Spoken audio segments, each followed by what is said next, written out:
মনোরম পরিবেশে আফতাবনগরের ভিতরে এটাকে বলা যেতে পারে একটি লেক। ঢাকার ভিতরে কোলাহলবিহীন একটি জায়গা।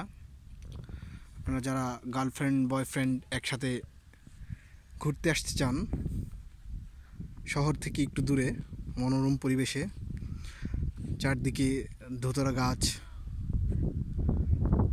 জঙ্গল, প্রাকৃতিক পরিবেশে সামান্য কোলাহল ফ্রি সময় কাটাতে চান তাদের জন্য বলছি, তারা ঘুরে আসতে পারেন, ঘুরে যেতে পারেন।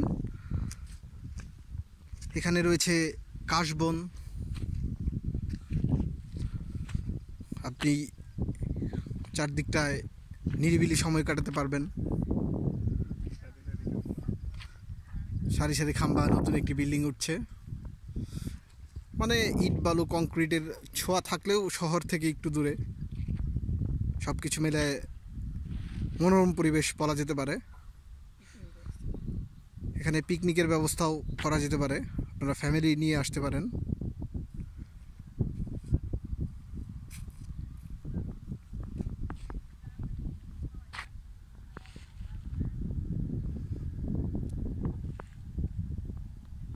ওকে গাইস, আসসালামু আলাইকুম।